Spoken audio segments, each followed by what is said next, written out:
I think as I grew up, I wanted to be more Americanized, and I am pretty much Americanized. But as you get older, you start to look for your roots, and I think that's what happened to me.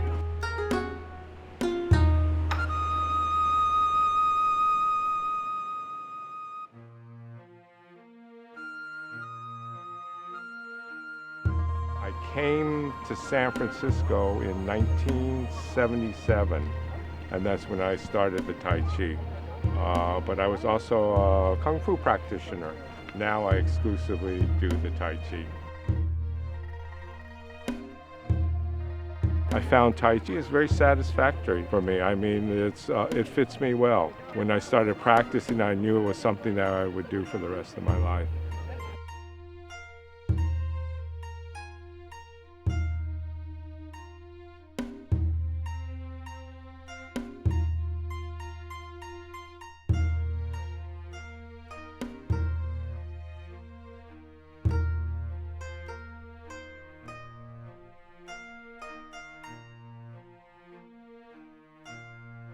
It changes my mindset. I think it gives me a lot more patience in life. I mean, a lot of times you'll talk with people and you might enter into an argument, and then you become aggressive in your argument. One of the elements in Tai Chi is that you do not meet force with force. You know, you try and work a way around it, you find a weak spot, and then you move in.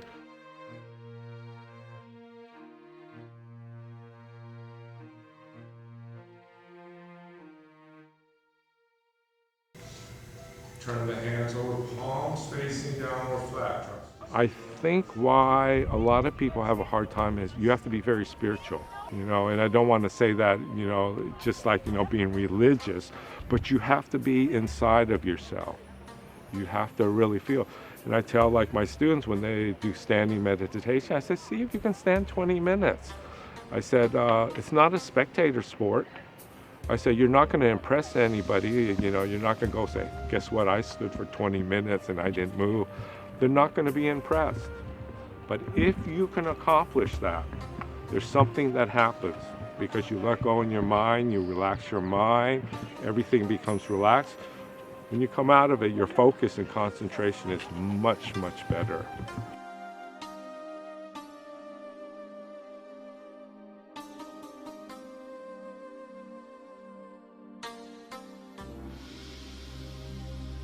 I've had a lot of Tai Chi students. A lot of them have been many, many years. Obviously, you know, to stay with me, you know, almost 20 years, they must be finding something that is satisfying in their life, you know. But I don't sit them down and say, well, what is it that, you know, that you're gaining that, you know, has changed you? I know something's changing them, you know, and I find that older people are more susceptible to really trying to find out about themselves.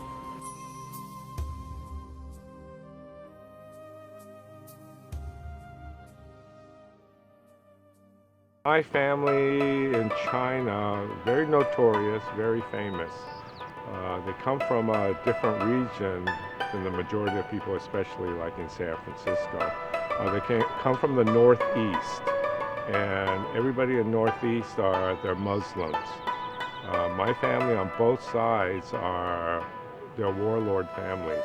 In fact, they were the ruling class. My great-grandfather is probably the most famous. His name is Ma Fenghui. There was also a Life magazine article on him in 1949, and he was a very large man. They call him a Muslim general in there. He's very powerful. He was one of the last resistance to Mao Zedong fighting the communists. But in the end, the communists were too powerful and he fled to the United States. And of course, I was born when my parents came here. My mother was very wealthy when she was young. So when she had kids, she didn't, you know, in China, she didn't really raise her kids. They were usually raised by servants. But when they came to the United States, I think my mother still had that same kind of mentality that, you know, she didn't have to do a whole lot. My mother was subservient to my dad. She did everything for my dad. She lived for my dad. tried anything that he would partake in. He was very supportive. So there was a very strained relationship with all the kids growing up because we weren't sure where we stood, if anybody really cared about us. My mother's older now, and I find my relationship with my mother's very close. I don't know if it's Tai Chi. I don't make judgments on, who she was, where she's been, or how she conducted herself, when we were younger. If I did that, I think I would have some problems just like my brothers and sisters do. And I feel it's a shame. My mother is very intelligent. I think I've learned just to accept who she is and realize that nobody really offers you anything in life. She brought me into this life, she made her life. It wasn't, the most perfect life, but I accept it, and I think more than anything else, you have to be happy with your own life in order to accept your parents' life, and realize that they have gone through a whole lot. And in my parents' case, they have gone through a whole lot.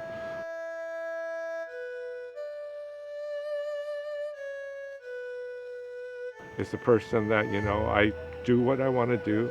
I get things done, and I'm very positive. I have an optimistic look on life.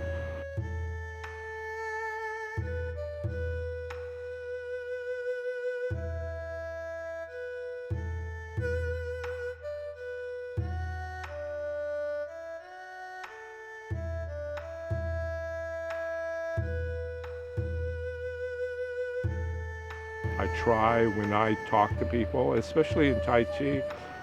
That's one of the things that I kind of stress. You have to be optimistic. If you keep on harboring negative feelings, there's not the balance. You do not have the yin and yang.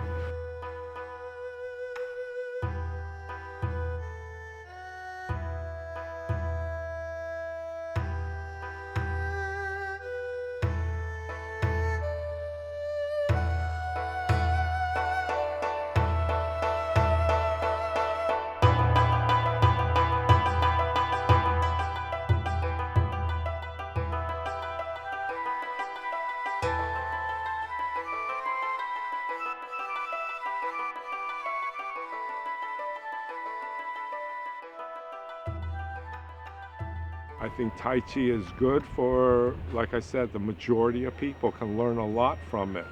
As far as Chinese Americans, and how Westerners relate to Chinese Americans, I think if they did learn Tai Chi and start to experience an internal something going on inside, I think they would understand Chinese people a lot better too.